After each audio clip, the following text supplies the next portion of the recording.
Assalamualaikum warahmatullahi wabarakatuh. Waalaikumsalam warahmatullahi wabarakatuh. Alhamdulillah wassalatu wassalamu ala sayyidina Rasulillah sayyidina wa maulana Muhammad ibn Abdullah wa ala alihi wa sahbihi wa mawalah. La haula wa la quwwata illa billah, amma ba'du. Di zaman kita sekarang ini, dajjal-dajjal pun gentayangan. Dajjal-dajjal kelas teri. Kerjanya mendustakan manusia, menyesatkan manusia, memalingkan manusia dari jalan yang benar dan diridhoi oleh Allah Subhanahu wa ta'ala. Adapun yang merupakan tanda besar dari datangnya kiamat, dajjal-dajjal kelas kakap, pembohong-pembohong besar yang menyesatkan masyarakat manusia berpaling dari jalan Allah mengikuti jalan mereka. Apa sih ciri dajjal itu? Kata Nabi dalam hadis Bukhari Muslim, innad dajjala, sesungguhnya yang namanya dajjal itu yakhruju, satu saat akan muncul mendekati hari kiamat. Wa inna ma'ahu ma'an, si dajjal ini membawa air. Wa naran, dan juga membawa api. Dua simbol. Di tangan yang satu dia bawa air, di tangan yang satu dia bawa api. Wa ammal ladzi yarahu an-nasu ma'an fanarun. Adapun yang orang banyak lihat air, hakikatnya adalah api. Yang dilihat api, hakikatnya adalah air. Oleh sebab itu, kalau api yang ditawarkan, ambillah air. Kalau air yang ditawarkan, pilihlah api. Maksudnya apa ini? Ini bahasa simbol, saudara-saudara. Dajjal bicaranya seolah-olah untuk kepentingan manusia, menawarkan surga. Surga yang dia tawarkan hakikatnya neraka. Hai manusia, kalau kau mau bahagia, jangan dekat-dekat dengan agama. Solat itu tidak efektif dan efisien, tidak produktif dari segi ekonomi itu.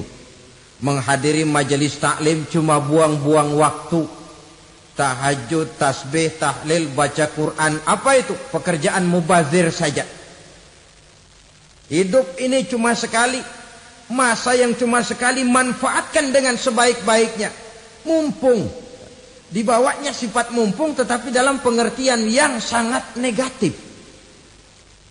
Bicaranya seolah-olah untuk kepentingan manusia, tetapi sebenarnya menjerumuskan manusia. Menawarkan air, tapi sebenarnya api. Menawarkan api, tapi hakikatnya air. Buat apa kamu sholat? Buat apa kamu bayar zakat? Buat apa kamu puasa? Surga yang dicanangkan dajjal, hakikatnya neraka. Neraka yang digambarkan dajjal, pada dasarnya adalah surga. Jadi memutarbalikan fakta itu kerjaan dajjal. Yang hak jadi batil, yang batil dibilang hak, yang benar jadi salah, yang salah malah jadi benar. Tuntunan disuruh jadi tontonan, tontonan malah menjadi tuntunan. Itu pekerjaan dajjal profesinya. Zamannya Nabi Adam, dajjalnya kan iblis. Betul? Betul. Apa sih rayuan iblis itu? Allah setelah menciptakan Nabi Adam kan bilang, Adam, kau dan istrimu Hawa tinggal di surga ini. Seluruh fasilitas yang ada di surga persilahkan kau nikmati. Satu yang tidak boleh, jangan coba-coba dekati pohon khuldi. Dekat saja jangan, apalagi sampai memetiknya. Datang dajjal yang namanya iblis ini. Adam, kamu tahu nggak kenapa tidak boleh makan buah khuldi? Ya nggak tahu, pokoknya saya dilarang. Bodoh kamu Dam. Khuldun artinya kekal. Kalau kamu makan itu buah, kau akan kekal di surga buat selamanya. Allah tidak kepengen maka dilarang kamu makan buah khuldi. Kalau kau ingin kekal di surga Adam, makan saja. Saya bicara begini ini untuk kepentingan kamu Adam. Ini kan ciri-ciri Dajjal. Bicaranya sih seolah-olah untuk kepentingan Nabi Adam, hakikat sebenarnya menjerumuskan Nabi Adam supaya ingkar dan melanggar larangan dari Allah Subhanahu wa ta'ala. Jadi setelah muncul Dajjal, timbul kekacauan-kekacauan di masyarakat. Banyak yang terpengaruh, terpedaya dan terpesona. Termasuk mereka yang memproklamirkan diri jadi nabi. Mereka yang memproklamirkan diri jadi rasul di zaman sesudah Rasulullah wafat, itu adalah Dajjal. Maka saya ingatkan, kalau di zaman kita sekarang ini ada orang ngaku jadi nabi, ada orang ngaku jadi rasul, biar bahasa Arabnya kental, Quran hafal, hadis ribuan hadis hafal, biar pakai serban sampai menyengser ke tanah, bahasa Arabnya fasih, tapi dia mengaku jadi nabi, jadi rasul, kita umat Islam wajib tidak percaya. Wajib untuk tidak percaya. Itulah Dajjal zaman kita sekarang ini. Tidak mustahil mereka datang mempengaruhi orang awam supaya berpaling dari Rasulullah, mengikuti mereka. Nah, di akhir zaman nanti, mendekati hari kiamat, Dajjal ini muncul. Dajjal kelas kakap, menyesatkan masyarakat manusia untuk berpaling dari Islam, mengikuti seruan mereka. Apalagi di antara datangnya kiamat itu, tanda yang besar itu, turunnya Nabiullah Isa Al-Masih, putra Maryam. Menurut berbagai hadis yang sahih, Nabi Isa Al-Masih nanti akan turun lagi. Tidak membawa risalah yang baru, tapi meluruskan risalah Islam ini yang telah banyak ditinggalkan oleh masyarakat.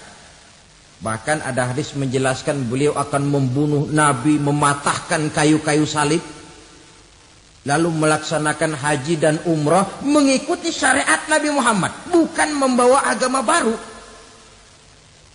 Menjadi semacam mujaddid, reformer, menyelamatkan manusia dari bisikan Dajjal. Bahkan ada riwayat yang menjelaskan bahwa Nabi Isa berhasil mengalahkan Dajjal, mengembalikan masyarakat manusia kembali kepada ajaran Islam yang datang dari Allah, dibawa oleh Rasulullah Sallallahu Alaihi Wasallam.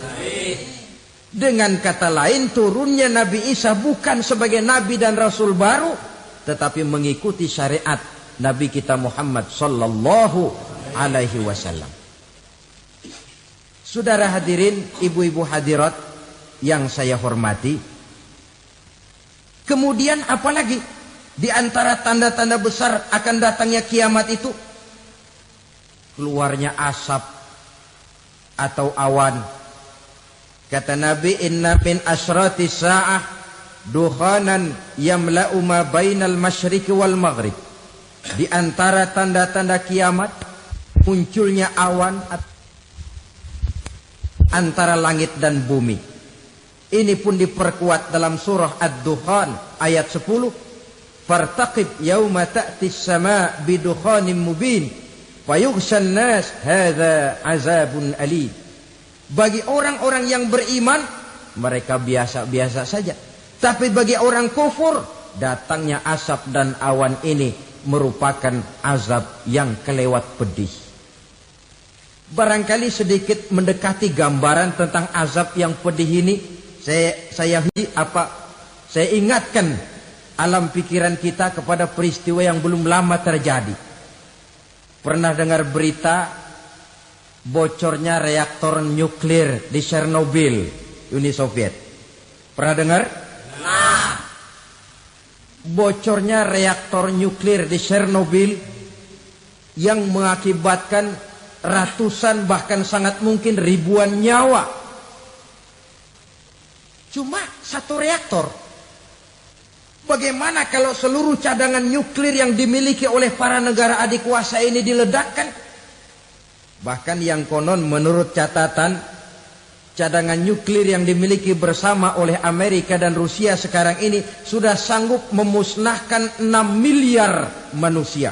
1,5 kali lebih banyak dari jumlah manusia yang nongkrong di permukaan bumi ini.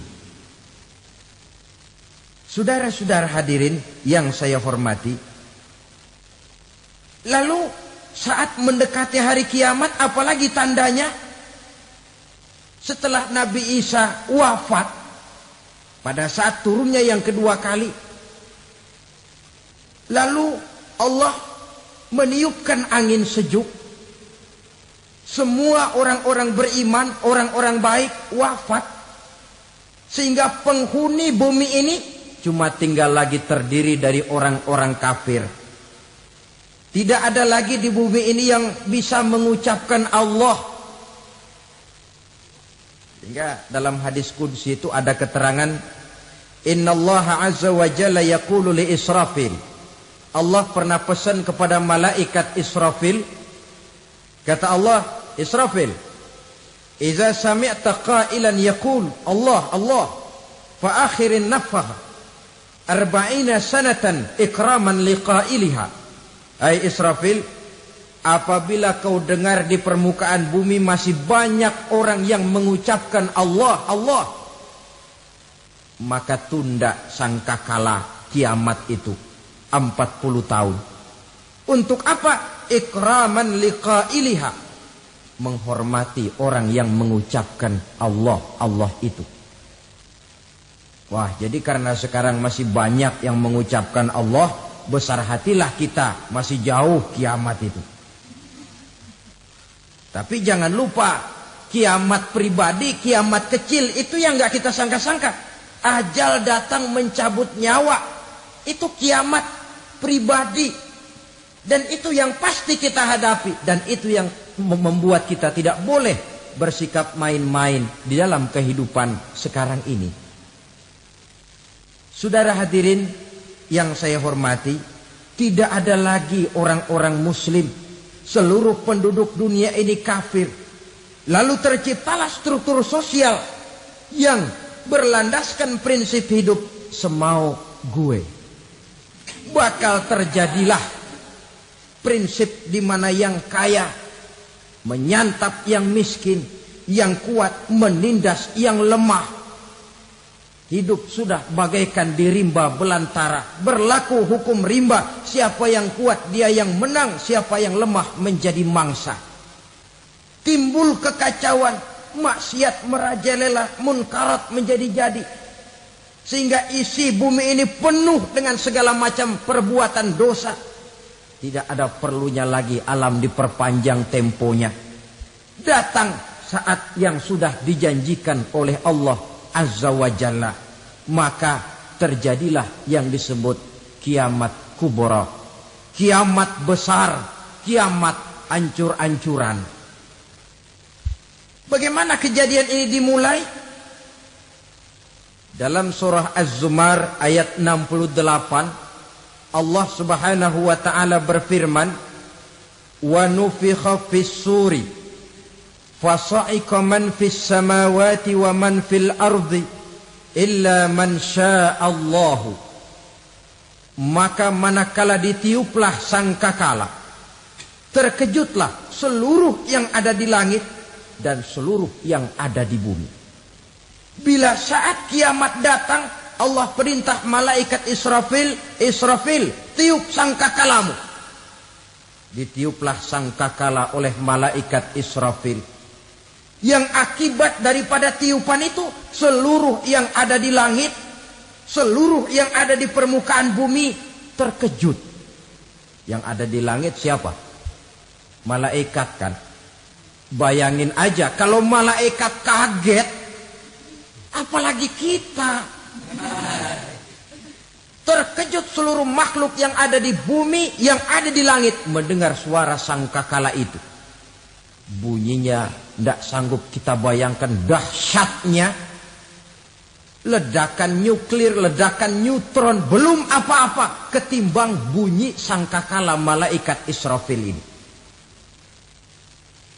Nah, lalu mendengar bunyi sangkakala ini, gemparlah makhluk, kacaulah alam. Bumi gempa, planet-planet bertabrakan, gunung meletus, air laut tumpah ke darat, angin topan bertiup, halilintar menyambar. Lalu semua yang bernama hidup mati total. Mati bareng tanpa persiapan. La haula wala quwata illa billah. Saya kadang-kadang dalam tafakur bermohon, ya Allah, mudah-mudahan saya enggak nemuin kiamat beneran. Ngeri. Tidak bisa kita bayangkan macam apa suasana seperti itu. Allah saja banyak memberikan gambaran, misalnya Al-Qari'ah, wa mal Qari'ah, wa ma adraka mal Qari'ah. Kejadian yang menggemparkan. Tahukah kamu apa kejadian yang menggemparkan itu? Yauma yakunun nasu kal farasil mabsus wa takunul jibalu kal ihnil manfus. Pada saat itu manusia berterbangan bagai kupu-kupu.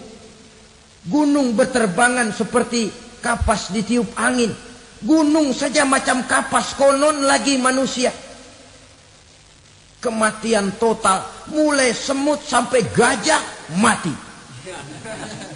jin mati, iblis mati, malaikat mati. Malaikat saja mati. Saudara hadirin yang saya hormati, kematian total yang tanpa persiapan. Orang bilang, Pak, kalau mati bareng begitu yang repot malaikat maut dong ya. Cabut sana, cabut sini. Itu kalau menurut logika kita, mestinya begitu menurut logika.